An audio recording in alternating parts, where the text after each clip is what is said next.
Well, when you ask me about what do I think is art, or how do I see my flies as art, it's a hard thing for me to really do. I just make flies, I enjoy tying flies, and I just tie flies to imitate something that I'm going to go fishing for.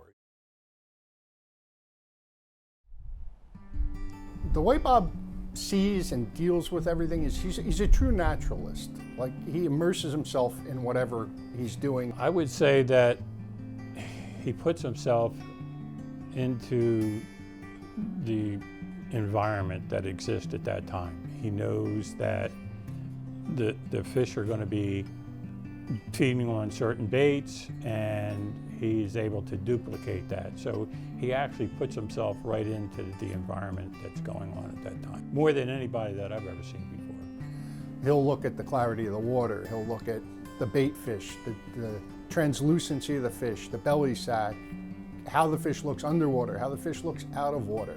It's amazing that he can see everything. If all of a sudden you're looking at the water and then all of a sudden out of the corner of your eye you see a flash, that could be a bait fish all of a sudden turn on its side and the sun just made it glisten.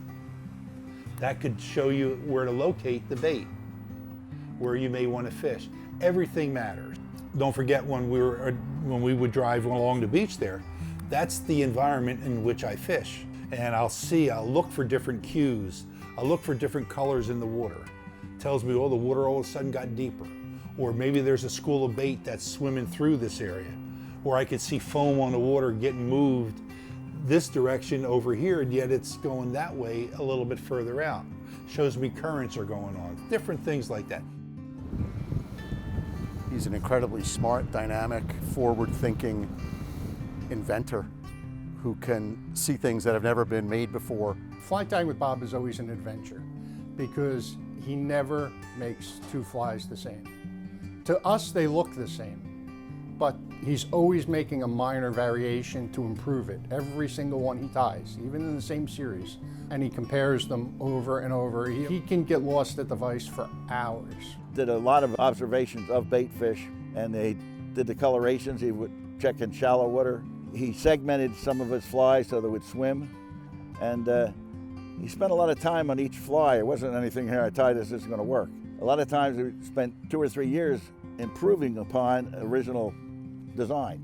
Bob's fly designs truly replicate moving fish. I remember the first time I saw one of his flies swim in the water, and the way that this fly, which was beautiful out of the water, as soon as it got in the water and he pulled, it just started wiggling, and it looked like a real fish, like better than any handcrafted lure I'd ever seen in my life. So his ability to replicate bait fish and fool predator fish into biting them is just incredible.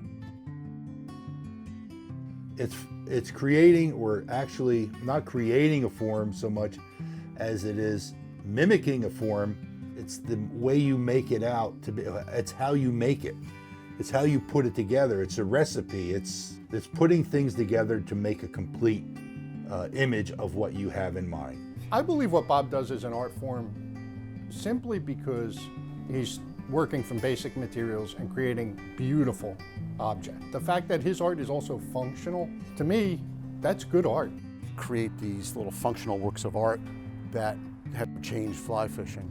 But on top of that, he's somebody that's very free with his advice. He doesn't compete with anybody. Like, some people are afraid to give away all of their secrets, and Bob not only gives them away, but he writes books about them. Whatever the subject that he was tying, whatever the bait fish that he was tying, he duplicated it like nobody else had ever done. They were perfect. He did things that were unlike any other tyer had ever done. In that respect, he stands alone. And a lot of trial and error, a lot of mistakes being made, and all of a sudden, things start to come together. And what it does, it makes me chuckle. I get a chuckle. I mean, I actually go, like, son of a gun. Look at that. But that's the reaction it gets. It evokes a reaction out of me. It makes me say, wow, look at that. And then I realize that reaction that I have to the successful completion of that new design is akin to when I see pieces of art that I like.